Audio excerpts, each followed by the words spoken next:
আবারও ইসরায়েলের উত্তর অঞ্চলে ভয়াবহ রকেট হামলা চালিয়েছে হিজবুল্লাহ। আরো বিস্তারিত জানিয়ে দিব। এদিকে চীন রাশিয়ার সঙ্গে যুদ্ধ হলে হেরে যাবে যুক্তরাষ্ট্র, দাবি রিপোর্টে। এবার ক্রিমিয়ায় আবাসিক ভবনে ভয়াবহ ক্ষেপণাস্ত্র হামলা। এদিকে ইসরায়েলি হামলায় কাসাম ব্রিগেডের সামরিক কমান্ডার নিহত। আরো জানিয়ে দিব। এবার প্রতিশোধের আগুনে ফুঁসছে হিজবুল্লাহ, বড় ধরনের হামলার প্রস্তুতি। এদিকে যুক্তরাষ্ট্র পারমাণবিক যুদ্ধাস্ত্র বাড়ানোর কথা ভাবছে, দাবি রিপোর্টে। এবার হানিয়া হত্যাকাণ্ডে ইরানের হুমকি, সর্বোচ্চ সতর্কতায় ইসরায়েল। এবং সর্বশেষে জানিয়ে দিব। এদিকে কোনো আপোষ হবে না, করা হুঁশিয়ারি হামাসের। শুনছিলেন সংবাদ শিরোনাম, এখন বিস্তারিত। তবে তার আগে অনুরোধ থাকবে এই ভিডিওতে একটি লাইক দিন এবং কমেন্টস করে জানিয়ে দিন আপনি কোন জেলা থেকে বা কোথায় থেকে আমাদের সাথে যুক্ত রয়েছেন। এবং সংবাদের সর্বশেষ গুরুত্বপূর্ণ আপডেট পেতে চ্যানেলটি সাবস্ক্রাইব করে আমাদের সঙ্গে থাকুন। আবারও ইসরায়েলের উত্তর অঞ্চলে ভয়াবহ রকেট হামলা চালিয়েছে হিজবুল্লাহ। 48 ঘন্টা শান্ত থাকার পর আবারও হিজবুল্লাহর মুহুর্মুহু রকেট হামলায় কেঁপে উঠল ইসরায়েলের উত্তর অঞ্চল। শুক্রবার এমনটা জানিয়েছে আনাদুলু এজেন্সি। লেবানন থেকে ছোড়া হয়েছে প্রায় 60টি রকেট, তবে ক্ষয়ক্ষতির তথ্য জানা যায়নি। অবশ্য ইসরায়েলের দাবি, বেশিরভাগ রকেটই তাদের অত্যাধুনিক প্রতিরক্ষা ব্যবস্থা আয়রন ডোমের মাধ্যমে ভূপাতিত করা হয়েছে। আইডিএফ এর হামলায় শীর্ষ কমান্ডার ফুয়াদ শুকুর নিহত হওয়ার পর এটাই ইসরায়েলে হিজবুল্লাহর ভয়াবহ হামলা। এর আগে দখলকৃত গোলান মালভূমিতে মিসাইল হামলায় 12 জনের মৃত্যু হয়। এই হামলার জন্য ইসরায়েল হিজবুল্লাহকে দায়ী করলেও তা অস্বীকার করেছে গোষ্ঠীটি। এদিকে চীন রাশিয়ার সঙ্গে যুদ্ধ হলে হেরে যাবে যুক্তরাষ্ট্র, দাবি রিপোর্টে। রাশিয়া চীনের সঙ্গে যুদ্ধ বাঁধলে হেরে যেতে পারে যুক্তরাষ্ট্র। মার্কিন কংগ্রেসের এক প্রতিবেদনে এমন চাঞ্চল্যকর তথ্য উঠে এসেছে। ভারতীয় সংবাদ মাধ্যম দ্য ইকোনমিক টাইমস এক প্রতিবেদনে জানায়, ইউক্রেন যুদ্ধ, গাজা ইসরায়েল সংঘাত সহ নানা ইস্যুতে পরাশক্তি যুক্তরাষ্ট্রের সঙ্গে দ্বন্দ্ব বেড়েই চলেছে রাশিয়া ও চীনের। দুপক্ষের মধ্যে ক্রমেই শীতল যুদ্ধ ছড়িয়ে পড়েছে বিশ্বজুড়ে। এর মধ্যেই নানা প্রশ্ন উঠতে শুরু করেছে। সত্যি মস্কো বেজিং এর সঙ্গে যুদ্ধ বাঁধলে ওয়াশিংটন কিভাবে মোকাবেলা করবে? মার্কিন কংগ্রেস জানিয়েছে, রাশিয়া চীনের সঙ্গে যুক্তরাষ্ট্রের যুদ্ধ বাঁধলে বিপাকে পড়তে পারে যুক্তরাষ্ট্র। বলা হচ্ছে, যুক্তরাষ্ট্রের প্রয়োজনীয় তহবিল না থাকা, অপর্যাপ্ত শিল্প খাতের ফলে সামরিক সক্ষমতা ও সমর প্রযুক্তিতে হুমকিতে পড়তে পারে ওয়াশিংটন। চলতি সপ্তাহে প্রকাশিত 144 পৃষ্ঠার নথিতে বলা হয়, 2022 সালে ইউক্রেন যুদ্ধ শুরুর আগে লেখা যুক্তরাষ্ট্রের জাতীয় প্রতিরক্ষা কৌশল অনেকটাই আধুনিক নয়। দেশটির সামরিক বাহিনীর গঠন নিয়েও রয়েছে প্রশ্ন। এতে রাশিয়া চীনকে যুক্তরাষ্ট্রের জাতীয় নিরাপত্তার জন্য সবচেয়ে বড় হুমকি হিসেবে উল্লেখ করা হয়েছে। এছাড়া চীন, রাশিয়া, উত্তর কোরিয়া এবং ইরানের মধ্যে ক্রমবর্ধমান রাজনৈতিক ও সামরিক সম্পর্ক নিয়ে কাছাকাছি সময়ের মধ্যে বড় যুদ্ধের সংখ্যা যুক্তরাষ্ট্রের জন্য হুমকি বলে জানানো হয়। এবার ক্রিমিয়ায় আবাসিক ভবনে ভয়াবহ ক্ষেপণাস্ত্র হামলা। রুশ নিয়ন্ত্রিত ক্রিমিয়ার সেভাস্তোপলের একটি ভবনে ক্ষেপণাস্ত্র হামলা চালানো হয়েছে। এই আঘাত হানার পর বাসিন্দাদের সরিয়ে নেওয়া হচ্ছে। শুক্রবার এ তথ্য নিশ্চিত করেছেন সেভাস্তোপলে রুশ নিযুক্ত গভর্নর। খবরে বলা হয়েছে, 9 তলা বিশিষ্ট আবাসিক এই ভবনটিতে একটি এটিএমসি ক্ষেপণাস্ত্রের ধ্বংসাবশেষ আঘাত হানে। এরপরই বিধ্বস্ত ভবনটি খালি করার সিদ্ধান্ত নেয় কর্তৃপক্ষ। বৃহস্পতিবার দিবাগত রাতে সেভাস্তোপলে ব্যাপক হামলা হয়েছে। ক্ষেপণাস্ত্রগুলোকে প্রতিহত করছে সেখানকার আকাশ প্রতিরক্ষা ব্যবস্থা। তবে এই ঘটনায় এখন পর্যন্ত কেউ হতাহত হননি বলে জানিয়েছেন গভর্নর মিখাইলো রাজভোজায়েভ। বাসিন্দাদের সতর্ক থাকার নির্দেশ দিয়েছেন তিনি। এদিকে ইসরায়েলি হামলায় কাসাম ব্রিগেডের সামরিক কমান্ডার নিহত।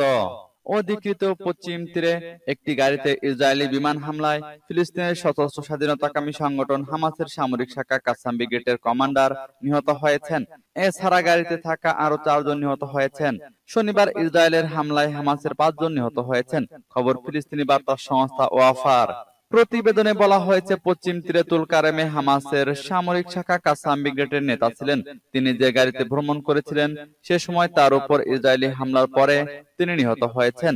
অধিকৃত পশ্চিম তীরের শহর তুলকারেমের কাছে হামলায় নিহত 5 জনের মধ্যে হাইথাম বালিদিও রয়েছেন। গাড়ির বাকি 4 আরোহীর পরিচয় এখনো পাওয়া যায়নি। ইসরায়েল এর দায় স্বীকার করেছেন।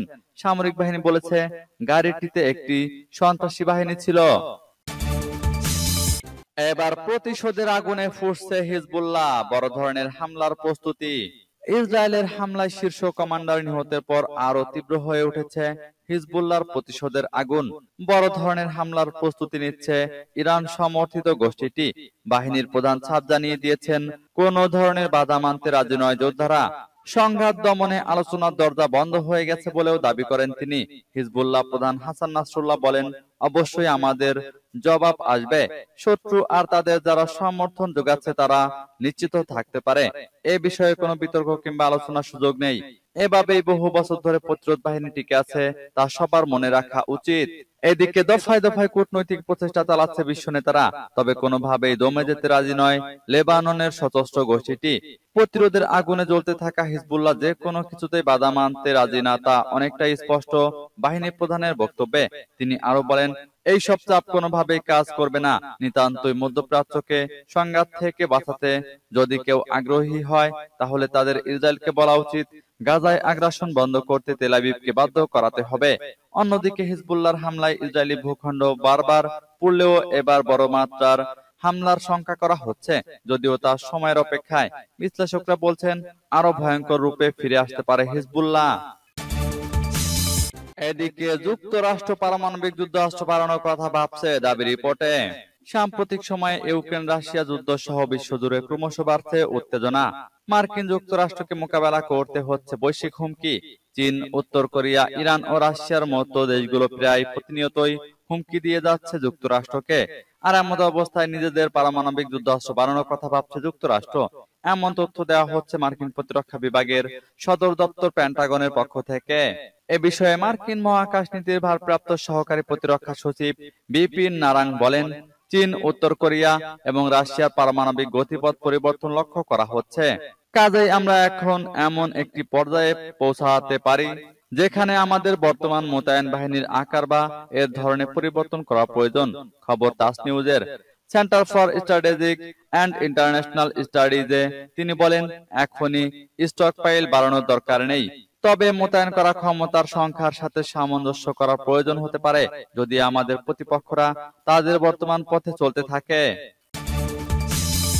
এবার হানিয়া হত্যাকাণ্ডে ইরানের হুমকি, সর্বোচ্চ সতর্কতায় ইসরায়েল। হিজবুল্লাহর হামাস প্রধান ইসমাইল হানিয়ার হত্যাকাণ্ডের জেরে উত্তপ্ত মধ্যপ্রাচ্য। হানিয়াকে হত্যার জেরে ইসরায়েলকে কঠোর শাস্তি দেওয়ার অঙ্গীকার করেছেন ইরানের সর্বোচ্চ ধর্মীয় নেতা আয়াতুল্লাহ আলী খামেনি। এমন পরিস্থিতিতে ইরান ও তাদের মিত্র বাহিনীর সম্ভাব্য হামলার আশঙ্কায় ইসরায়েলি সেনারা বৃহস্পতিবার ইসরায়েলের প্রতিরক্ষা বাহিনীর এক মুখপাত্র জানিয়েছেন, তারা সর্বোচ্চ সতর্ক অবস্থায় রয়েছেন, তবে সামরিক বাহিনী সব দিক থেকে যে কোনো পরিস্থিতি মোকাবেলার জন্য প্রস্তুত বলেও জানান তিনি। খবর টাইমস অফ ইসরায়েলের। দিন দিন খারাপ হচ্ছে মধ্যপ্রাচ্যের পরিস্থিতি। সতর্ক অবস্থায় থাকার ব্যাপারে ইসরায়েলের প্রধানমন্ত্রী বেনিয়ামিন নেতানিয়াহু বলেছেন, যে কোনো পরিস্থিতির জন্য আক্রমণ ও প্রতিরক্ষার দিক দিয়ে ইসরায়েল উচ্চ সতর্ক অবস্থায় রয়েছে। আমাদের উপর যে কোনো দিক দিয়ে যে কোনো আগ্রাসনের উচ্চ মূল্য নেওয়া হবে। এদিকে ইরান ও তাদের প্রক্সি বাহিনীর হুমকির পরিপ্রেক্ষিতে ইসরায়েলকে সুরক্ষা দেওয়ার আশ্বাস দিয়েছেন মার্কিন president Joe Biden. Times of Israel বলছে, চলমান পরিস্থিতি নিয়ে প্রধানমন্ত্রী বেনিয়ামিন নেতানিয়াহু মার্কিন প্রেসিডেন্ট জো বাইডেনের সঙ্গে কথা বলেছেন। এক বিবৃতিতে হোয়াইট হাউস বলছে, বাইডেন নেতানিয়াহুকে জানিয়েছেন যে যুক্তরাষ্ট্র ইরানের কাছ থেকে আসা সব ধরনের হুমকি থেকে ইসরায়েলকে সুরক্ষা দেবে। এদিকে কোনো আপোষ হবে না, করা হুঁশিয়ারি হামাসের। ফিলিস্তিনি জনগণের অধিকার রক্ষার আন্দোলনে হামাস কোনো আপোষ করবে না। নেতাদের মৃত্যুর পর সংগঠনের কার্যক্রম একইভাবে চলবে বলেও জানিয়েছেন হামাসের দায়িত্বরতরা। শুক্রবার কাতারের দোহায় এমন মন্তব্য করেন হামাস নেতা মোহাম্মদ নাজ্জাল। এদিন ইসমাইল হানিয়ার মৃত্যুতে আয়োজিত শোক সভায় তিনি বলেন, হামাস একটি প্রাতিষ্ঠানিক আন্দোলন এবং নিয়মতান্ত্রিক সংগঠন, তাই নির্দিষ্ট বিধি অনুযায়ী তাদের কার্যক্রম চলবে, নতুন নেতা প্রক্রিয়া ও নির্বাচনের নিয়ম মেনে চলবে। ফিলিস্তিনি জনগণের অধিকার রক্ষায় তারা কাজ করে যাবেন, একথাও বলেন তারা। ইসরায়েলের আগ্রাসন প্রতিহত করে টিকে থাকার প্রত্যয় ফুটে ওঠে নেতাদের বক্তব্যে। হামাস নেতা মোহাম্মদ নাজ্জাল আরো বলেন, নেতানিয়াহু বিশ্বাস করেন আমাদের ভাই ইসমাইল হানিয়াকে হত্যা করে গাজায় আগ্রাসন চালিয়ে ফিলিস্তিনি জনগণ ও প্রতিরোধ গোষ্ঠীকে লক্ষ্যভ্রষ্ট করবে। তিনি ভ্রমের মধ্যে আছেন। হামাস একইভাবে টিকে থাকবে এবং ফিলিস্তিনি জনগণের অধিকার রক্ষায় কাজ করবে, কোনো আপোষ করবে না।